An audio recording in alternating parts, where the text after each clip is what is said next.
요한복음 16장 16절부터 22절까지 함께 읽고 시작해 보도록 하겠습니다. 16장 16절부터 22절까지 함께 읽도록 하겠습니다. 조금 있으면 너희가 나를 보지 못하겠고 또 조금 있으면 나를 보리라 하시니 제자 중에서 서로 말하되 우리에게 말씀하신 바 조금 있으면 나를 보지 못하겠고 또 조금 있으면 나를 보리라 하시며 또 내가 아버지께로 감이라 하신 것이 무슨 말씀이냐 하고 또 말하되 조금 있으면이라 하신 말씀이 무슨 말씀이냐 무엇을 말씀하시는지 알지 못하겠노라 하거늘 예수께서 그 묻고자 함을 아시고 이르시되 내 말이 조금 있으면 나를 보지 못하겠고 또 조금 있으면 나를 보리라 하므로 서로 문의하느냐 내가 진실로 진실로 너희에게 이르노니 너희는 곡하고 애통하겠으나 세상은 기뻐하리라 너희는 근심하겠으나 너희 근심이 도리어 기쁨이 되리라 여자가 해산하게 되면 그 때에 이르렀으므로 근심하나 아기를 낳으면 세상에 사람 난 기쁨으로 말미암아 그 고통을 다시 기억하지 아니하느니라 지금은 너희가 근심하나 내가 다시 너희를 보리니 너희 마음이 기쁠 것이요 너희 기쁨을 빼앗을 자가 없으리라.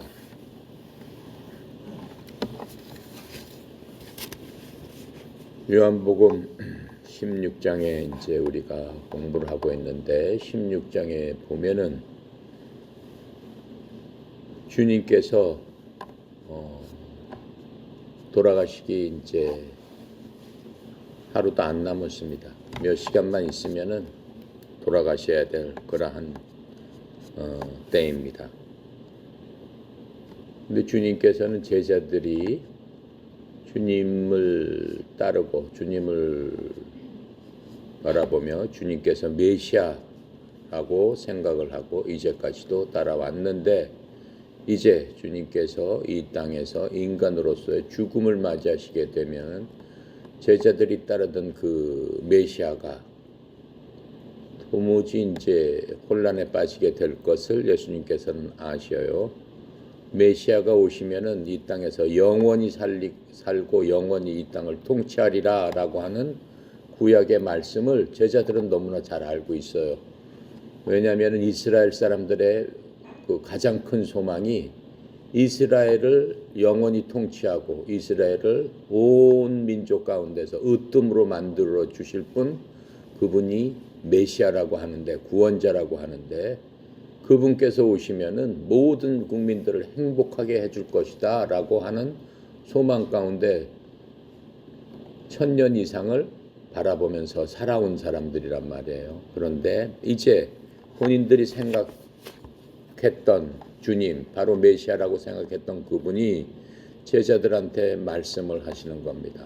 내가 이 땅에서 떠나가게 될 것이다 라고 하면서 다시 못 보게 될 것이다 라고 하면은 그 제자들이 얼마나 혼란스럽겠어요. 메시아가 오면은 영원히 함께 살고 영원히 이 땅을 통치할 것이라 라고는 기대 가운데서 주님을 3년 동안 따라다녔는데 아니 이제 가신다니 너무나 혼란스럽고 혼란을 이제 넘어서서 마음속에 근심하게 되는 겁니다. 마음속에 염려가 찾아옵니다. 마음속이 불안하게 됩니다. 마음속에 낙심을 해서 잘못하면 어떻게 되겠어요? 주님의 말씀을 포기하게 될 것이고 믿음을 잊어버릴 수도 있는 그러한 근심이 가득한 제자들에게 주님께서 말씀하시는 겁니다. 7절에 우리가 이미 예수님께서 말씀하시는 것을 우리가 봤죠. 7절에 보면은 내가 너희에게 실상을 말하노니 내가 떠나는 것이 너희에게 유익이라 이렇게 말씀을 하셨단 말이에요. 그러니까는 굉장히 혼란이 오는 거예요. 그러시면서 예수님은 뭐라고 그러셨어요? 내가 떠나가지 않느냐 하면 위로자 보혜사 성령께서 너희에게로 오시지 아니할 것이요 내가 떠나가면 내가 보혜사를 너희에게 위로자를 너희에게 보낼 것이니 내가 떠나는 것이 실상은 너희들한테는 더 유익이라 이렇게 말씀하셨던 그러한 것들이 있습니다. 하지만 그런 말씀이 그들에게는 지금 당장 위로가 되지 않습니다. 아니 메시아는 끝까지 계셔야 되는데 떠난다는 게 무슨 말이냐라고 하면서 이제 여태까지 예수님하고 같이 있으면서 감정적으로 한 번도 평안을 잃지 않았습니다. 왜냐하면 예수님께서 말씀을 하실 때마다 그들 마음속에 평안함을 주셨고 그들 마음속에 그들을 대적하는 사람들, 유대인의 지도자들, 바리새인들은 예수님과 제자들을 대적해왔고 기회가 있으면 잡아 가두려고 했고 또 더 나아가서 죽이기까지 하려고 모의했지만 한 번도 마음이 불안하다든가 마음이 걱정이 된다든가 라고 하는 것들을 한 번도 우리가 성경에서 볼 수 없습니다. 그때마다 불안한 마음이 오려고 할 때마다 주님께서 옆에 계셔서 자연재해를 물리쳐 주셨고 또 어떠한 경우라도 주님께서 기적과 이적을 보여주심으로 말미암아 제자들로 하여금 굳건한 믿음 가운데서 이분이 바로 메시아고 바로 하나님의 아들이시구나 라고 하는 것들을 믿을 수 있도록 그렇게 해 주신 것들을 이제 우리가 봤습니다. 그런데 이렇게 말씀하심으로써 그들 마음이 흔들리고 그들 마음이 근심하고 걱정에 쌓여 있다라고 하는 어떠한 감정적인 그러한 일들이 일어나기 시작하는 겁니다. 제자들이 예수님께서 그러한 말씀을 하셨을 적에 사실은 마음속에 비탄에 빠졌습니다. 예수님의 어떠한 가르침의 어떤 부분에서도 이 사람들이 이런 말을 들었을 적에는 혼란스러웠어요. 내가 떠나가면 너희들이 유익이다. 그런 말이 위로가 안 됐어요. 오히려 혼란스러울 뿐만 아니라 겁이 나기도 했어요. 너희들이 죽을 수 있다라고 말씀을 하셨기 때문에. 너희들이 나를로 인해서 어떻게 된다고 그랬어요? 또 2절에 보면 사람들이 너희를 출교할 뿐만 아니라 때가 이르면 무릇 너희들을 죽이기까지 하는 그러한 일들이 생긴다. 그러면서 그 사람들이 세상 사람들이 너희를 죽여놓고 이것이 진정 하나님을 위하는 길이다 이렇게 얘기할 것이다. 그 얘기는 뭐예요? 거꾸로 얘기하면 너희들이 이제껏 나를 따라다닌 그 모든 것들은 완전히 잘못된 거다. 그건 하나님을 따라다니고 하나님의 아들을 따라다닌 게 아니고 뭔가 이단을 따라다닌 거고 마귀에 들린 사람을 따라다닌 거다라고 하면서 너희들을 죽이기까지 하는 그런 일이 발생한다. 라고 하니까 얼마나 혼란스럽겠어요. 지금 그러한 말씀을 하고 있는 겁니다. 그래서 오늘 읽은 16절부터 22절까지는 이제 제자들한테 그 감정을 추스리고 그러한 염려, 그러한 근심, 그 제자들이 갖고 있던 혼란이 바뀌어서 너희들 마음속에 기쁨이 생길 것이다 라고 하는 말씀을 해주시는 겁니다. 주님께서 오늘 읽은 귀절의 간단한 원칙은 뭐냐면은 기쁨을 얻기 위해서는 어떠한 마음속의 원칙을 갖고 살아야 되냐면은 하나님께서 우리에게 제자들에게 말씀하신 거는 우리에게도 말씀하시는 거랑 똑같습니다. 지금 상황적으로 시대적으로만 바뀌었지 우리나 그 제자들이나 똑같은 입장에 있는 겁니다. 그 제자들은 오히려 아버지 하나님을 봤어요. 잠시 동안 봤어요. 3년 동안. 하지만 여러분이나 나는 아버지 하나님을 본 적은 없어요. 육신적인 눈으로 본 적은 없어요. 그런데 어떻게 말씀하시는 거예요? 우리가 삶의 기쁨을 얻기 위해서는 이제 예수님께서 제자들을 떠나서 하늘로 올라가시게 되면 더 이상 육신적으로 아버지 하나님을 볼 수는 없어요. 더 이상은 볼 수 없는 거예요. 자, 그런데 하나님께서는 너희들이 삶의 기쁨을 갖다 주는 데는 제일 중요한 게 너희 자신의 변화를 이루어야 된다라고 하는 거예요. 스스로 변화를 통해서 기쁨을 스스로 얻을 수 있는 그것을 내가 얻게 해주마라고 하시는 거예요. 기쁨을 얻기 위해서 무언가 다른 것, 하나님을 대신한 무언가 다른 것으로 대체될 수는 없다라고 말씀을 하고 계시는 겁니다. 그러면서 주님께서 그 비유로 뭘 말씀하셨어요? 우리가 금방 읽은 것처럼 어머니가 아기를 낳을 때 고통에 대해서 말씀해 주면서 그 비유를 들어서 말씀을 해 주셨습니다. 즉 아기를 낳게 되면은 아기를 낳는 순간 어머니에게는 큰 고통이 있지만은 아기를 낳자마자 어머니한테는 그 고통을 뒤엎을 수 있는 뭐가 있다는 거예요. 큰 기쁨이 따라온다라고 하는 거예요. 한 생명을 잉태해서 한 생명이 태어나는 남으로 말미암아 그동안 갖고 있었던 모든 고통이 완전히 변해서 기쁨으로 변하게 된다라고 하는 예를 들으시면서 주님께서는 말씀해 주시게 되는 겁니다. 아이를 낳을 때 고통의 원인이 되지만은 그 고통 자체가 어떻게 된다는 거야. 나중에는 기쁨이 된다라고 주님께서는 우리에게 말씀해 주고 있는 겁니다. 자, 그래서 하나님께서는 있는 그러한 고통 그 자체를 사용하셔서 그것을 바꿔주신다라고 말씀을 하고 있습니다. 문제를 해결하는 게 있어서 우리가 삶 가운데 여러 가지 문제가 많이 있습니다. 누구나 많이 있습니다. 삶의 문제는 파도처럼 계속 다가옵니다. 하나가 밀려가면 또 하나가 옵니다. 하나가 해결되면 또 하나가 해결됩니다. 그 고통의 문제를 하기 위해서 무언가를 대체하고 무언가로 어떻게 없애려고 하면 안 된다라고 하는 겁니다. 그거는 굉장히 어떻게 보면은 어린아이 같은 방법이다. 하나님을 믿는 사람은 그렇게 하지 않는다라고 하는 거예요. 그렇게 대체라고 하는 게 어떤 사람은 고통이 밀려오고 괴롭고 뭐 이런 게 있으면 어떤 사람 어떻게 해요? 그 대체제로 사용하는 게 뭐예요? 이 세상 사람들이 흔히 술을 마시거나 그렇죠? 아니면 마약을 하거나 해서 자기 스스로 그러한 고통을 잊어보려고 엄청난 많은 노력을 한단 말이에요. 다른 것을 찾으면서 계속 그것을 잊기 위해서 그 생각을 잊기 위해서 그런 짓을 한다라고 하는 거예요. 그거는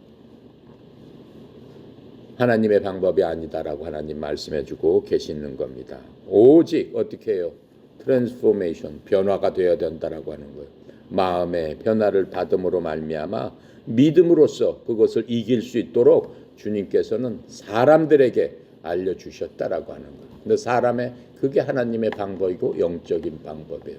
사람의 방법으로서는 그건 이길 수 없다라고 그렇게 하는 대체적으로 하는 것은 전혀 고통을 이길 수 있는 방법이 아니고 오히려 더 큰 고통으로 들어간다는 것들을 우리가 알 수 있습니다. 그래서 우리처럼 믿는 자들 그리스도의 삶은 어떻다는 거예요. 하나님께서 불가능한 상황처럼 우리가 보이지만 거기에서는 하나님의 은혜와 하나님께서 필요한 기적을 더하셔서 하나님을 믿는 믿음으로 말미암아 시련이 승리로 변하고 슬픔이 기쁨으로 변하게 해주시겠다라고 말씀하고 있는 것을 우리가 볼 수 있습니다. 우리가 성경의 예를 보면은 여러 가지 예가 많이 있는데 그 중에서 여러분이 다 아는 그러한 예가 뭐예요? 요셉입니다. 요셉은 야곱의 막내 아들로 태어났죠. 12번째 아들로 태어나가지고 어떻게 됐어요? 형제들이 그 요셉을 팔았죠. 11번째 아들이죠. 요셉을 팔아서 형제들이 시기 질투해서 노예 상인한테 팔아서 이집트로 끌려갑니다. 이집트의 보디발 장군이라는 집에 종으로서 돈을 받고 팔려가서 생사를 모르게 됩니다.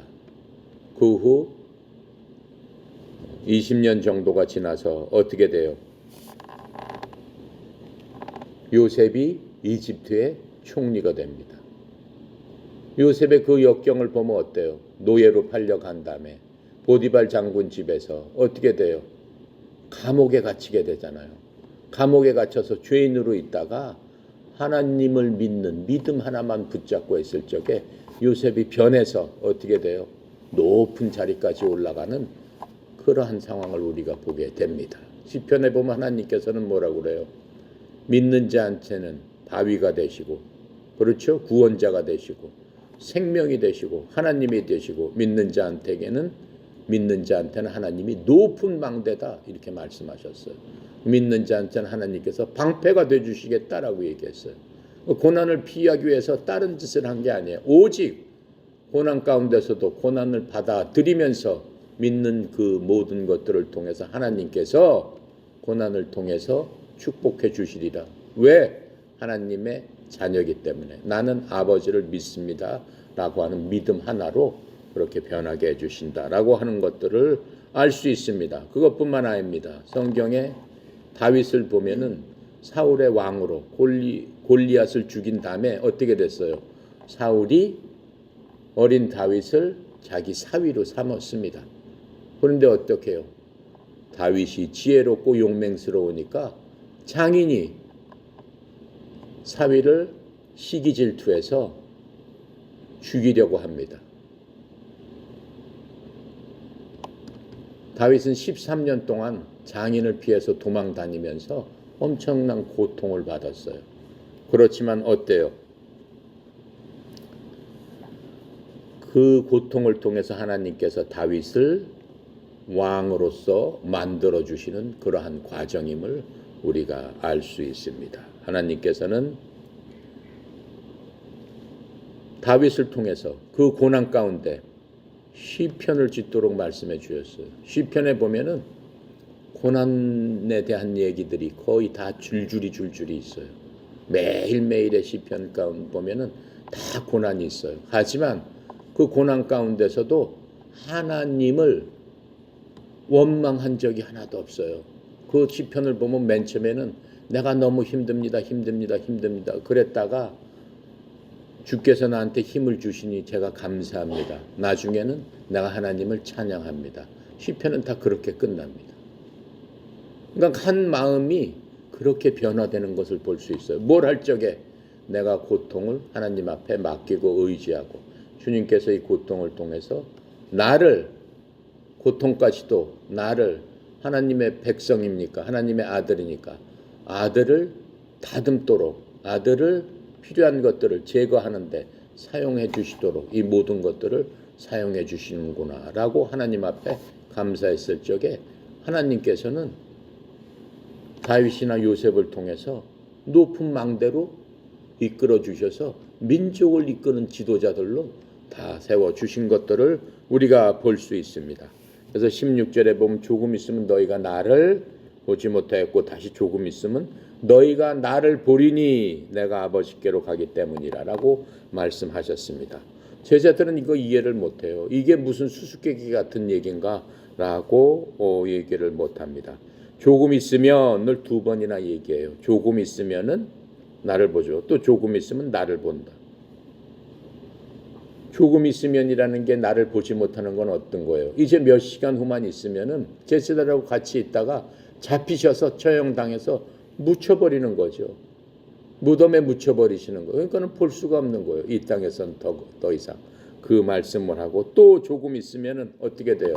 3일 후에 무덤이 비어버리게 됩니다. 주님께서 부활하시는 그것을 보고 주님께서 부활하신 후에 제자들을 만나 주시게 되는 그것을 보고 뒤에 조금 있으면 다시 너희들이 나를 보게 될 것이다. 이렇게 말씀하고 있습니다. 왜 그래요? 내가 아버지께로 가기 때문이라 이렇게 말씀하세요. 예수님께서 아버지께로 가는 때가 언제일까요? 예수님께서는 이 땅에 오셨습니다. 무슨 일을 하러 오셨어요?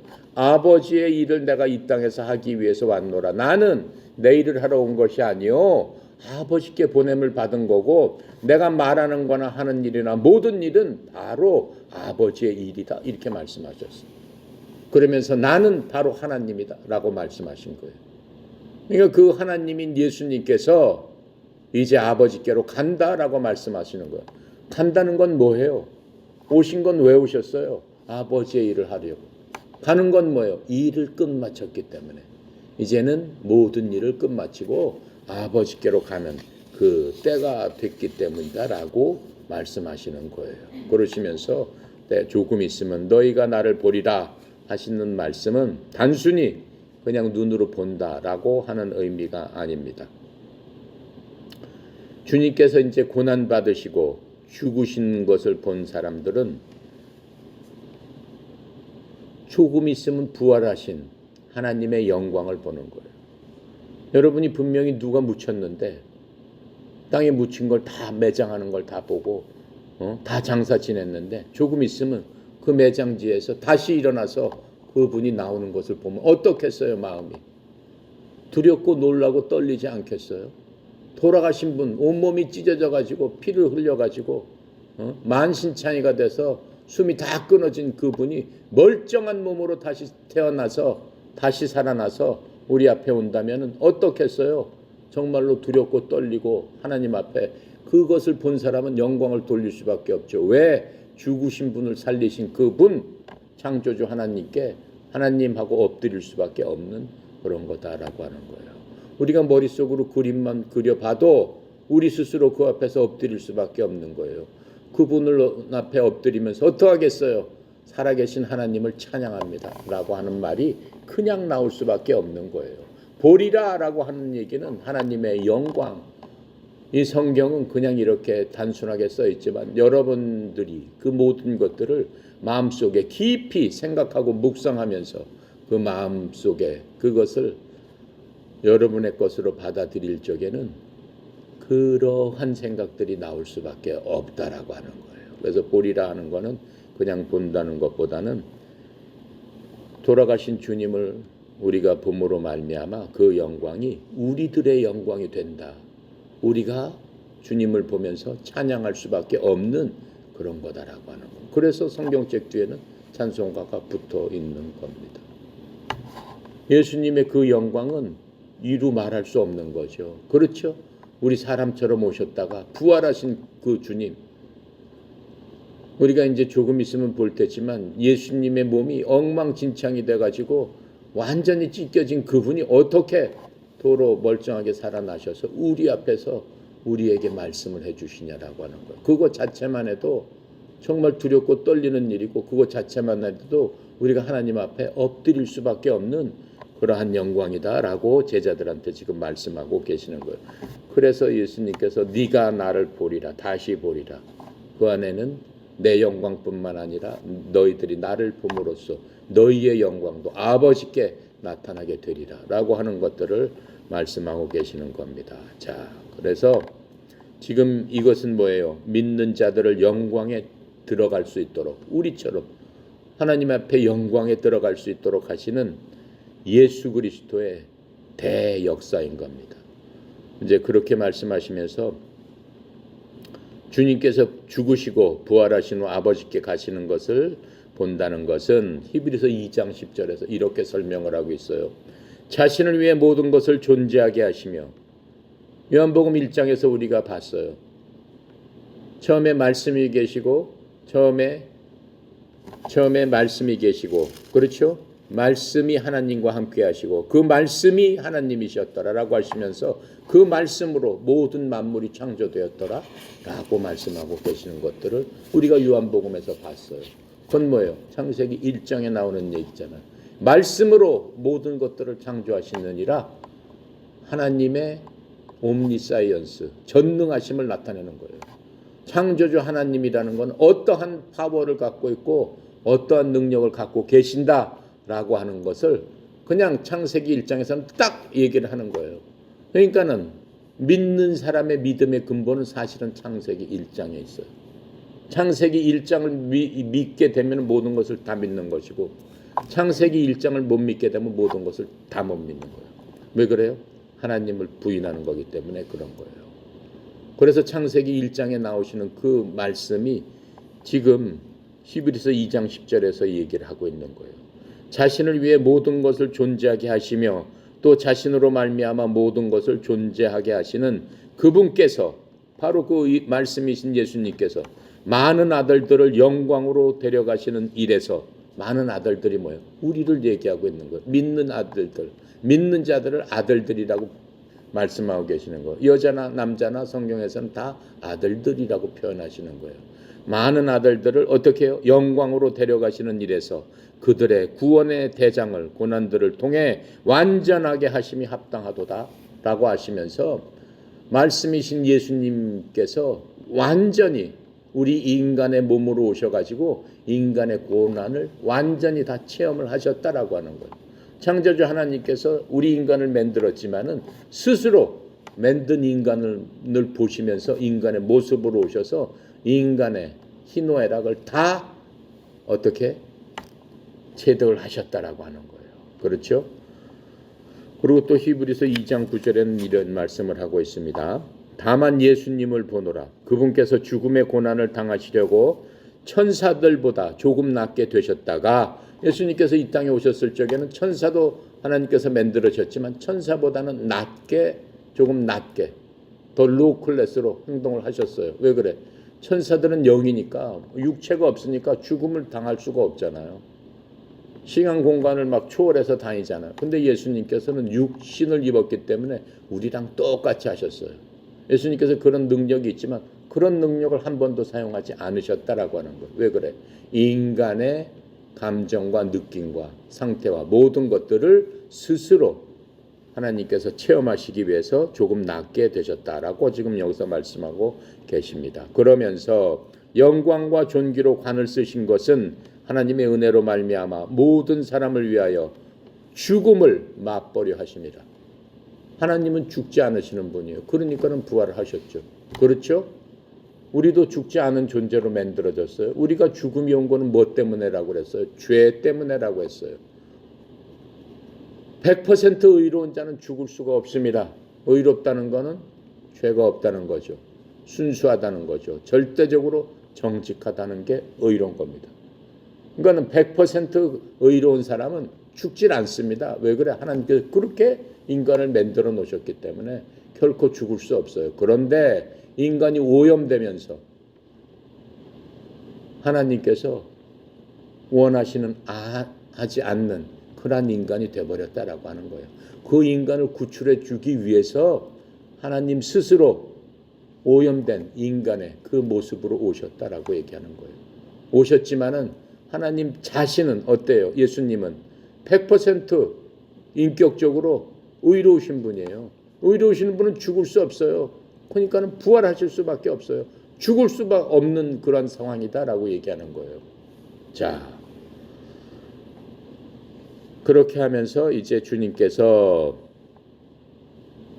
아버지께로 가시는 것을 본다는 것은 제자들한테 내가 가는 것을 너희들이 보기 때문이라 이제 이렇게 얘기하는데, 그건 요한복음 14장 3절에 있는 얘기를 다시 하시는 거예요. 무슨 얘기를 하셨어요? 가서 너희를 위해서 처소를 예비하면, 이제 가시는데 내가 처소를 예비하면 내가 다시 와서 너희를 내게로 받아들여 내가 있는 그곳에 너희도 있게 하려 하리라. 그래서 내가 가는 것이다 라고 하면서 이제 이쪽에 이 일을 다 마쳤으니까 나는 가서 할 일은, 땅에서 할 일은 끝났고 하늘나라에 가서 내 할 일은 너희들이 있을 그곳을 내가 다 하나 일일이 마련해 줄 테니까 나를 믿는 너희들 그 문패가 다 있다라고 하는 거예요. 하늘나라에 가면은 우리가 있을 집이 다 있다라고 하는 거예요. 그것을 내가 마련하고 다 끝난 다음에 너희들 어떻게 그 집으로 내가 데려가리라. 그러니까 걱정하지 말아라. 그 말씀을 하고 계시는 겁니다. 자, 그래서 주님께서는 어떻게 되는 거예요? 영광 중에 아버지께로 가시게 되는 겁니다. 그것을 히브리서 10장 37절에 보면 이렇게 얘기 있어요. 조금 있으면 라고 하는데 히브리서 10장 37절에도 또 그 말씀하고 있는 거예요. 조금 있으면은 오실 분께서 오실 것이요 지체하지 아니하시리라. 오실 분이 오신다는 게 누구예요? 예수님께서 조금 있으면 오신다는. 우리는 알고 있죠. 그 비밀을. 무슨 비밀이에요? 성경은 그리스도를 믿는 우리들한테 하늘나라의 비밀을 알려주신 거예요. 무슨 비밀을 일반 사람은 알지 못해요. 예수님께서 다시 오신다는 것도 알지 못하고 일반 사람들은 우리가 어디로 가는지 그걸 알지 못해요. 근데 우리는 그 비밀을 다 알고 있어요. 조금 있으면 오시는데 그 오시는 날이 내 집이 이제 다 마련되면 오신다. 뭘 하러? 나를 데리러 오신다. 라고 하는 거는 그건 비밀이지만 우리는 알고 있다라고 하는 겁니다. 자, 그래서 만약에 주님께서 부활이 없고 다시 오시지 않는다면은 어떻게 되겠어요? 우리가 이 땅에서 믿는 믿음은 완전히 헛된 것이죠. 정말로 쓸데없는 짓이에요. 성경은 우리 보러 뭐라고 그래요? 만약 그렇게 된다면 너희 모두는 비참한 사람들이다. 이 땅에서 가장 비참한 자들이다. 그 소망은 다 거짓이고 헛된 소망이고 헛된 것이기 때문에 가장 비참한 자들이 아니냐 너희들이 이렇게 얘기하는 거예요. 그렇지 않겠습니까? 그걸 고린도전서 15장 17절부터 19절에 이렇게 말씀하고 계세요. 또 그리스도께서 일으켜지지 아니하셨다면 너희의 믿음이 헛되고 너희가 여전히 너희 죄들 가운데 있으며, 우리는 예수님께서 우리가 예수님을 믿음으로 말미암아 우리가 잘못한 모든 죄 씻음을 받았다고 생각했고, 그래서 우리가 의롭다고 생각했고, 그래서 영원히 산다고 생각했는데, 예수님께서 부활도 안 하시고 예수님께서 전혀 그런 작동을 안 하신 그분을 믿었더라면은 그렇게 믿고 있는 우리는 뭐가 되겠느냐라고 성경에서 지금 얘기를 하고 있는 겁니다. 따라서 그리스도 안에서 잠든 자들도 멸망하느니라. 예수 믿고 죽은 자들도 부활할 수가 있겠어요? 무슨 효용이 있겠어요? 아무것도 없는 거지. 자, 그러면서 만일 우리가 이 세상 삶을 사는 동안에만 그리스도 안에서 소망을 갖는다면 모든 사람들 중에 우리가 가장 비참한 자니라. 성경은 이렇게 얘기를 하고 있습니다. 그래서 주님의 말씀은 표면적으로 나타나는 것 이상의 위대한 그런 일들을 지금 16절에서 말씀해 주시고 있다라고 하는 걸 알 수 있습니다. 17절입니다. 17절 제자 중에 서로 말하되 우리에게 말씀하신 바 조금 있으면 나를 보지 못하겠고 또 조금 있으면 나를 보리라 하시며 또 내가 아버지께로 감이라 하신 것이 무슨 말이냐. 제자들은 이해를 못하는 거예요. 그래서 16절 우리가 살펴본 그러한 깊은 내용들을 제자들은 이해하기는 아직도 부족하다라고 하는 거예요. 아직도 하늘나라에 대한, 하나님에 대한, 예수님에 대한 그러한 지식이 아직도 부족해서 그 말씀을 도대체 이해하지 못하는 거예요. 당시 유대인들은 어떻게 생각했어요? 메시아가 오면은 절대로 우리를 떠나지 않고 우리를 지켜주고 우리를 행복하게 하고 이 나라를 세워서 끝까지 우리와 함께 계시는데, 과연 이분이 메시아인가? 메시아라고 우리가 믿고 따라왔는데 이제 가시고 그렇게 한다니? 라고 하면서 이 제자들은 정말로 이제 더 혼란에 빠지게 되는 겁니다. 요한복음 12장 34절에 보면은 이런 얘기가 있어요. 무슨 얘기가 있냐면 사람들이 예수님께 응답하되 우리는 율법에서 메시아 즉 그리스도가 영원히 거하신다고 들었거늘 이렇게 얘기하고 있어요. 율법에 따르면은 메시아가 오시면은 이 땅에 영원히 거하셔서 이스라엘을 통치하시면서 영원히 살게 한다라고 했어요. 그 말은 율법에 그렇게 기록되어 있어요. 율법 어디에 있어요? 이사야서 9장 6절 7절에 있습니다. 내가 읽어볼 테니까 잘 들어보세요. 이사야서 9장 6절 7절입니다. 이는 한 아기가 우리에게 낳고 그 한 아들을 우리에게 주신 바 되었는데 그의 어깨에는 정사를 메었고 그의 이름은 기묘자라 모사라 전능하신 하나님이라 영존하신 아버지라 평강의 왕이라 할 것입니다. 예수님을 지칭하는 얘기예요. 그러면서 7절에 보면 그 정사와 평강의 더함이 무궁하며 또 다윗의 왕자와 그의 나라에 군림하여 그 나라를 굳게 세우고 지금 이후로 영원히 정의와 공의로 그것을 보존하실 것이라 만군의 여호와 열심히 이를 이루리라. 이 사람들이 이거를 기억하고 있는 거예요. 왜 그래? 이 시대는 구약 시대예요. 그러니까는 율법은 어렸을 때부터 이 사람들은 외우고 읽고 해서 앞으로 바로 이분을 이 메시아를 기다리면서 이스라엘 사람들은 대망으로 메시아를 소원하면서 살고 있었는데 예수님께서 바로 그 아이로 오셨다라고 했는데 그렇게 믿었는데 이제 가신다니까 이 말씀하고 틀리잖아요. 영원히 군림하리라 라고 했는데 지금 나는 죽고 묻혔다가 부활해서 나는 간다라고 하니까는 이 말씀하고 전혀 안 맞으니까는 어떻게 되는 거예요? 제자들이 혼란에 빠진 거예요. 야, 도대체 어떻게 되는 건가? 이렇게 생각을 하는 겁니다. 그러니까 18절에 예수님께서 다시 말씀하시는 거예요. 18절에 보면은 또 말하되 조금 있으면 이라 하신 말씀이 무슨 말씀이냐 무엇을 말씀하시는지 알지 못하겠거나 라고 하면서 제자들이 계속 이렇게 얘기합니다. 그랬더니 19절에 예수님께서 설명을 해주시게 되는 거죠. 9절에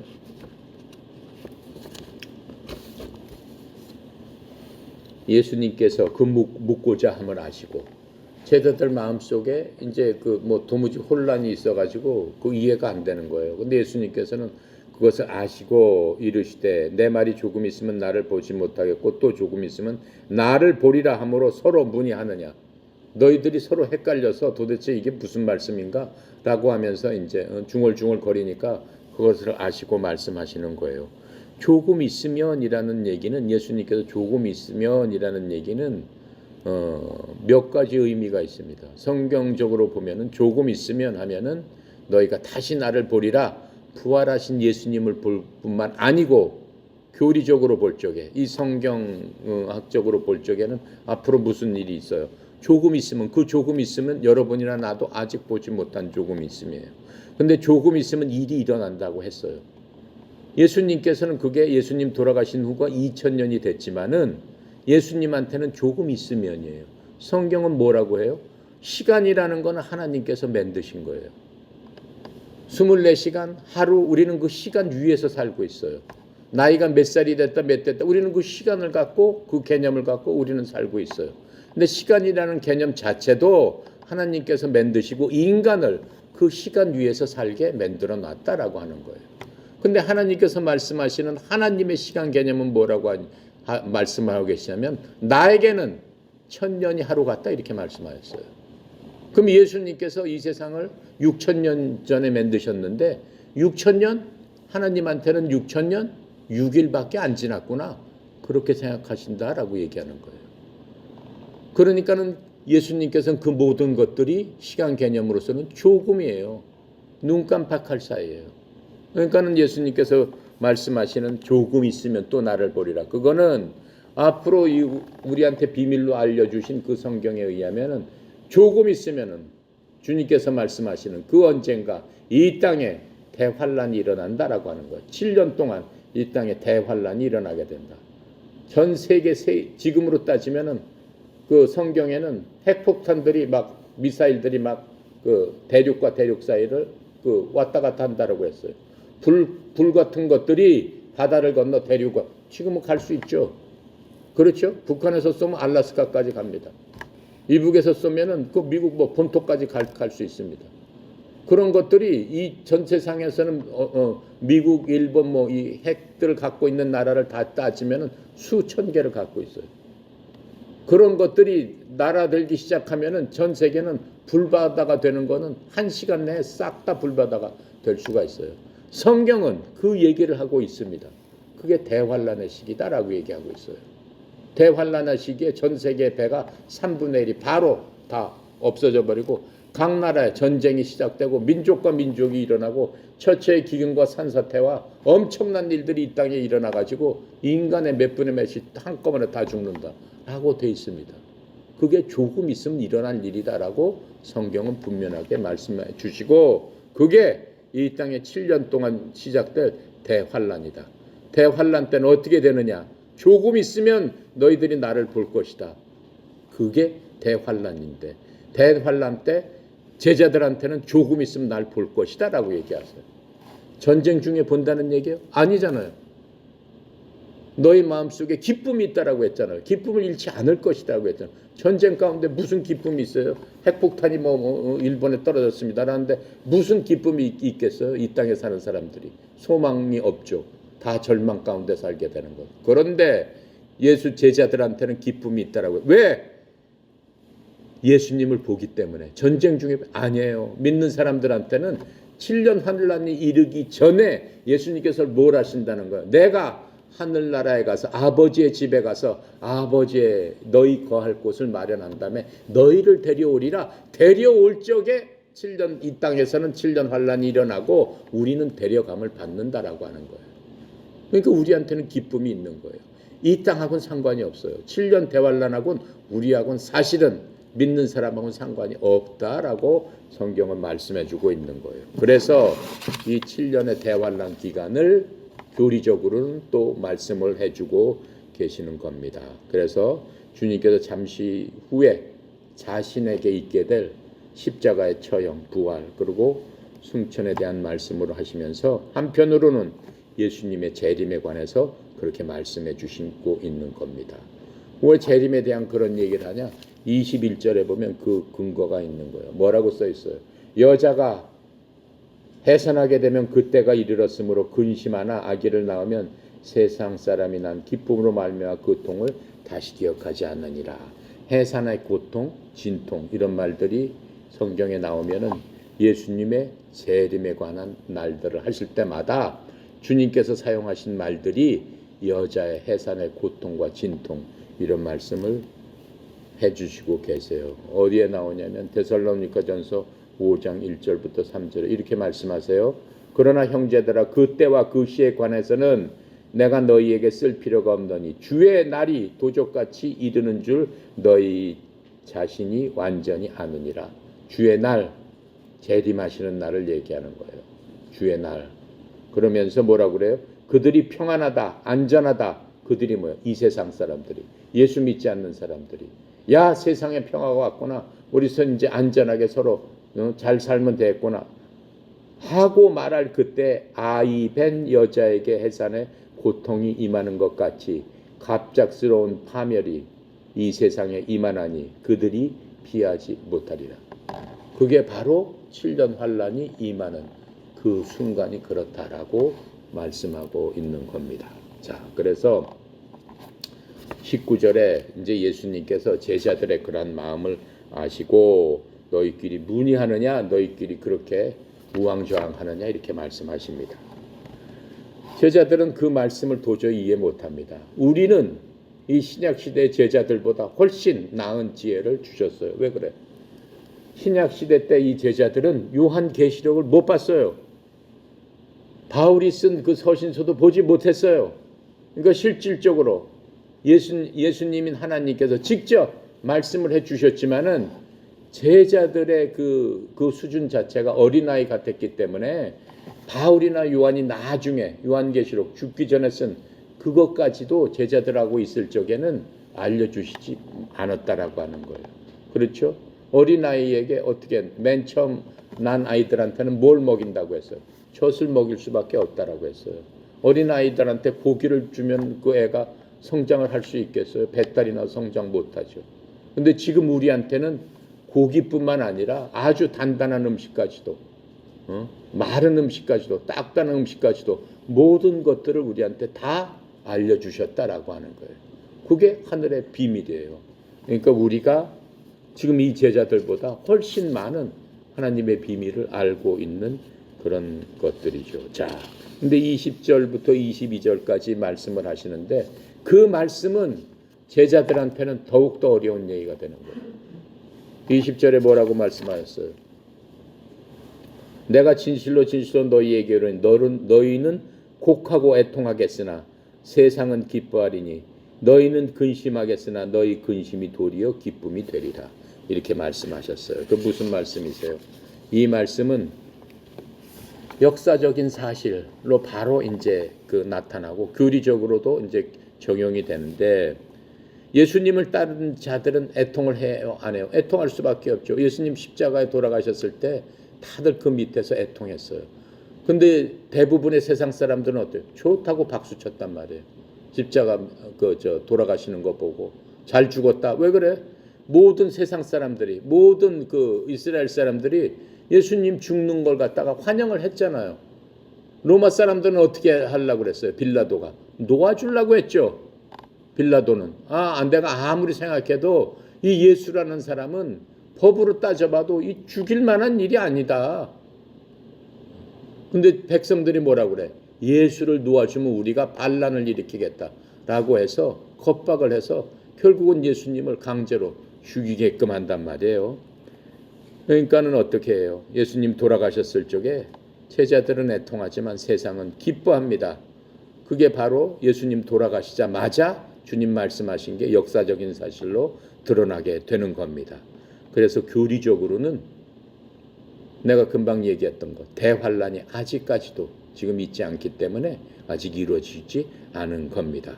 주님께서 뭐라고 얘기했어요? 너희는 근심할 터이나 너희 근심이 기쁨으로 변하리라. 대환란이 되면은 어떻게 되는 거예요? 우리는 기쁨으로 변해요. 환란이 딱 시작되는 순간 성경은 뭐라고 우리한테 비밀로 알려주셨어요. 맨 처음에 그리스도 안에서 죽은 자들이 이 땅에서 먼저 일어나리라. 그래서 하늘에 계시는 예수님께서 저 지상에 3층 천에서 내려오시게 되면 우리가 볼 수 있다고 그랬어요. 내려오시게 되면은 그 대기권에 있는 예수님한테 예수님 믿는 사람들의 몸이 호련히 예수님처럼 부활해서 주님께 먼저 간다. 그 사람들이 다 죽은 성도들이 먼저 일어나고 바로 곧이어 누가 간다? 죽지 않은 성도들. 예수 믿는 그 사람들은 몸이 변해서 그 자리에서 호련히 예수님한테 가서 주님을 만나리라. 이렇게 돼 있단 말이에요. 만나서 뭐라는 거예요? 주님과 함께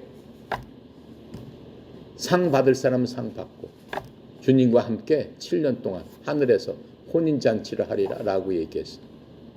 이 땅에서는 어떻게 되는 거예요? 엄청난 환란이 일어나서 죽일 사람은 다 죽는 거예요. 그래서 이 땅에 뭐가 그 정리가 다 끝난 다음에 이 땅에 뭐가 되는 거예요? 1000년 동안 천년 왕국이 세워지고 예수님과 함께 그 온 백성들이 이 땅을 내려와서 이 땅들을 다 어떻게 되는 거예요? 다스리는 일들이 생긴다라고 성경은 얘기해주고 있는 겁니다. 자, 그것뿐만 아니라 너희 근심이 기쁨으로 바뀌었다라고 하는 것들은 그럼 제자들은 계속 근심 가운데 있어요? 역사적으로 봤을 적에 그렇지 않아요. 애통했지만은 제자들의 마음이 바로 기쁨으로 다시 바뀝니다. 성경에서는 제자들이 이 당시에 근심하고 그 이후에 제자들이 근심하고 걱정하고 실망해가지고 어떻게 됐습니다. 그런 거는 없어요. 더 이상 이제. 물론 예수님 돌아가신 다음에 제자들은 뿔뿔이 근심이 돼서 다 흩어져 버리죠. 흩어져 버리지만은 뭘 받은 다음에 성령께서 이 땅에 오신 다음에는 완전히 바뀌기 시작합니다. 자, 그것을 성경은 얘기해 주고 있는 거예요. 그러한 성경이 그런데 예수님께 돌아가신 다음에 성령님은 언제 오셨어요? 예수님 돌아가시고 40일 후 오순절날 이 땅에 오시게 됩니다. 이 땅에 오시게 돼서 어떻게 되는 거예요? 제자들이 다락방에 모였을 적에 성령님께서 임하심으로 말미암아 제자들에게 화평을 주시겠다라고 하는 약속, 요한복음 14장 27절의 약속이 그때 이루어지게 되는 겁니다. 요한복음 14장 27절 뭐라고 말씀하고 계세요? 평안을 너희에게 끼치노니 곧 나의 평안은 너희에게 주노라. 내가 너희에게 주는 것은 세상이 주는 것과 같지 아니하리니 너희는 마음에 근심하지 말고 두려워하지도 말라. 그게 언제 이루어지는 거예요? 예수님 있을 적엔 항상 그랬지만 예수님 가시고 나서 오순절 후에 성령께서 오시면서 어떻게 되는 거예요? 기뻐서 그 마음이 근심하는 마음이 하나님의 영이 들어옴으로 말미암아 완전히 기쁨으로 바뀌게 되는 거예요. 그래서 바로 15장 11절의 말씀이 이루어지는 거예요. 뭐라고 써 있어요? 내가 이것을 너희에게 이름 내 기쁨이 너희 안에 있어 너희 기쁨이 충만하게 하려 함이라 하시면서 이제 충만한 기쁨으로 이 세상을 살게 되는 그 제자들이 있게 되는 겁니다. 자, 그래서 21절에 보면은 이제 그 산고에 대해서 나오고 있는 거죠. 여자가 해산하게 되면 그때가 이르렀으므로 근심하나 아기를 낳으면 세상에 사람이 난 기쁨으로 말미암아 그 고통을 다시 기억하지 아니하니라 이렇게 말씀해주고 계시는 겁니다. 자, 아까 그 산고에 대해서는 제가 얘기를 했습니다. 그리고 교리적으로 보면은 성경에서 여자는 이스라엘 국가를 계속 지칭하고 있어요. 그 때가 이르렀으나 근심하나.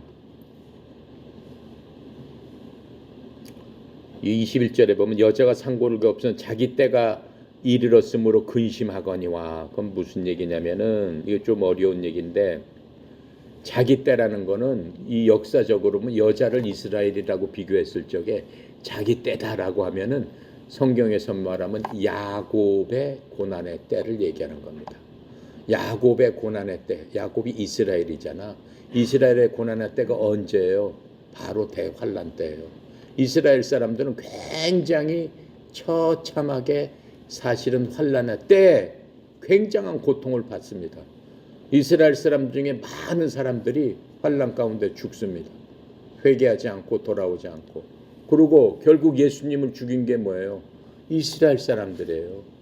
그러니까 이스라엘 사람들은 예수님 돌아가신 다음에도 이 땅에서 엄청난 고통을 2000년 동안 받았어요. 언제 받았어요? 예수님께서 돌아가시자마자 마태복음에 나온 대로 내가 너희들을 병아리처럼, 내가 암탉으로서 병아리처럼 너희들을 내 품에 모으려고 얼마나 내가 노력했더냐라고 말씀하세요. 한탄하시면서 그 이스라엘 예루살렘 성전을 보시면서 예수님께서 이 땅에 오셔서 몇 번, 3번을 우셨어요. 그 첫 번째 우신 게 이스라엘 성전을 보시면서 우세요. 왜?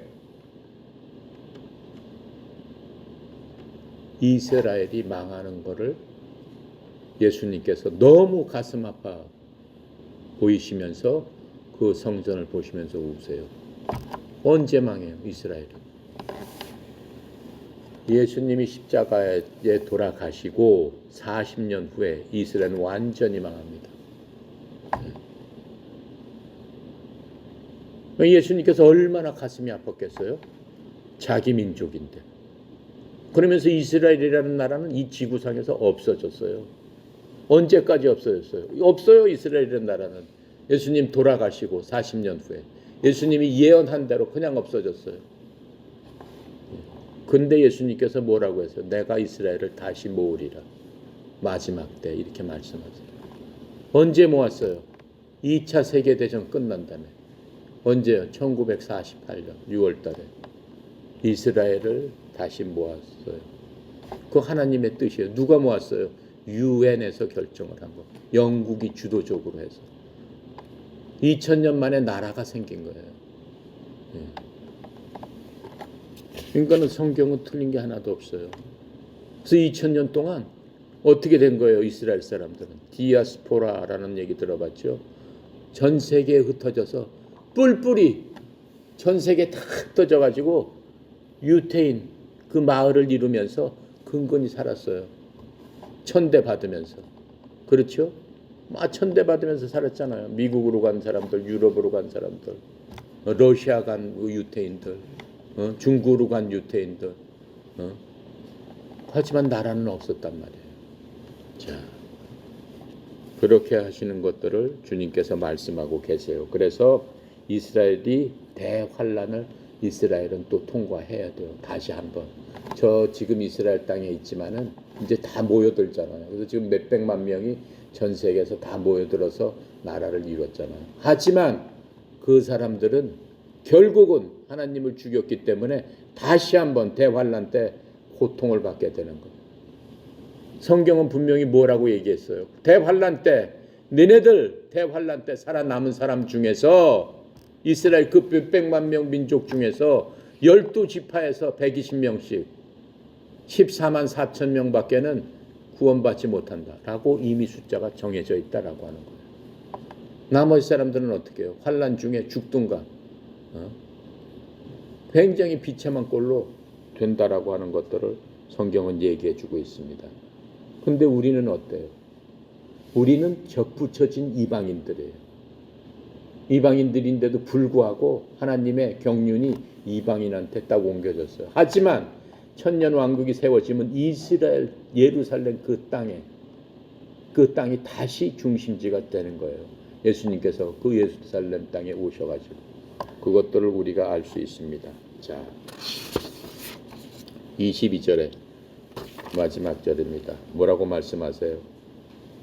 지금 너희가 근심하나 내가 다시 너희를 보리니 너희 마음이 기쁠 것이요 너희 기쁨을 뺏을 자가 없느니라. 이렇게 말씀하세요. 역사적으로 부활하신 주님을 예수 제자들이 다시 보았을 적에 너희 마음이 기뻐할 것이다 라는 말 그대로 이제 이루어진 거예요. 그렇잖아요. 부활했을 때 제자들이 얼마나 기뻐했겠어요. 누가복음 24장 51절부터 53절에 보면 역사적인 순간을 이렇게 얘기하고 있어요. 그분께서 그들을 축복하실 때 그들을 떠나 위로 올려져서 하늘로 들어가시니라. 부활하신 예수님께서 제자들을 만나고 제자들을 축복하고 이제 가시는 거예요. 그들이 그분께 경배하고 크게 기뻐하며 예루살렘으로 들어가 계속해서 성전에 있으면서 하나님을 찬양하고 찬송하였더라. 우리가 지금 봐온 제자들의 그 마음, 근심하고 걱정하고 한 마음이 어떻게 변하는 거예요? 지금 누가복음 그 24장처럼 이제 변하게 되는 거예요. 근데 그 근심을 했던 마음이 하나님을 찬양하고 기뻐하면서 자기네 목숨 내놓기까지 주님의 말씀을 끝까지 전하는 그러한 사역자가 돼서 기쁨으로 살게 되는 거죠. 그래서 그 사람들은 어떻게 돼요? 죽을 때 돌에 맞아 죽고 목에 잘려 죽고 십자가에 달려 다 죽어요. 제자들은 행복하게 잘 살았다 없어요. 한 사람도 다 그렇게 죽어요. 근데 어떻게 죽었어요? 그 마음에 기쁨이 충만해서 다 죽었더라라고 하고 있어요. 성경에서는 어떻게 얘기하는 거예요? 하늘로 올라가신 뒤에 제자들은 절대 기쁨을 잃지 않았다라고 하는. 왜 그래? 성령님께서 그 마음에 들어와 계시고, 요한복음 아까 우리가 읽었던 것처럼 15장 11절 내가 내 마음에 기쁨을 줘서 너희 기쁨이 충만하리라 라고 한 것들이 하나님 말씀이니까 하나부터 열까지 그대로 제자들한테 지켜졌다라고 하는 겁니다. 자, 그런데 성경에 보면은 어떻게 해요? 제자들 중에 훌륭한 제자들 스테판이라고 있어요. 12제자는 아니지만 하나님이 아주 훌륭한 제자들이에요. 회중들이 스테판 잡아다가 어떻게 했어요? 가운데 놓고 돌로 쳐서 죽이잖아요. 그랬을 적에 어떻게? 스테판은 전혀 돌에 맞아 죽는 순간에도 하늘을 바라봤을 적에 하늘을 이렇게 보면서 하늘이 열리고 천사들이 나를 맞이하고 하면서 기쁨으로 하나님을 죽는 순간까지 하나님에 대해서 증거하다가 돌에 맞아서 기쁨으로 죽는 그 광경을 우리가 볼 수 있습니다. 12제자 중에서 제일 먼저 죽은 게 누구예요? 야고보예요. 요한의 형제 야고보. 그 야고보가 목이 잘려서 바로 죽습니다. 그래도 기쁨을 잃지 않았어요. 베드로는 어째요? 돌에 맞아가지고 감옥에 갇힙니다. 베드로는 나중에 어떻게 죽었어요? 붙잡혀가지고 십자가에 달려서 나는 거꾸로 매달아 주세요 그랬어요. 왜 그래? 예수님이 똑바로 매달리셨는데 나 같은 게 어떻게 똑바로 매달려서 예수님하고 같이 죽을 수 있겠습니까? 그래서 죽게 되는 것들을 볼 수 있습니다. 이렇게 많은 박해를 당했지만은 성경에서는 한 제자도 고난에 빠져 있다라고 말씀하시는 것은 한 구절도 없음을 볼 수 있습니다. 그래서 너희 마음이 기뻐할 것이요 아무도 너희 마음을 빼앗지 못하리라 라고 말씀하세요. 그 말씀의 최고봉은 뭐예요? 아직까지 이루어지지 않았지만 우리들한테 하는 얘기예요. 이 제자들 말고 이제 우리들한테, 예수 믿는 이방인들한테 무슨 얘기야? 예수 믿는 이스라엘 사람들한테 무슨 얘기라는 거예요? 너희들한테는 주님께서 마지막에 재림하셔서 오셔서 너희들을 데려갈 그날에 기쁨이 차고 넘칠 것이다. 성경은 그걸 뭐라고 해서 휴거라고 얘기하는 거예요. 우리가 사는 채로 주님 앞에 가는, 제자들도 못했던 그것을 기다린다라고 하는 거예요. 그러니까는 주님께서 빨리 오실 날을 소망하면서 간구하면서 기다리는 그러한 여러분이나 저희의 믿음이 하나님 앞에 영광이 될 줄로 믿습니다. 고린도후서 4장 17절부터 18절까지 읽고 마치도록 하겠습니다. 우리한테 격려로 주시는 그 말씀이에요. 고린도후서 4장 17절부터 18절.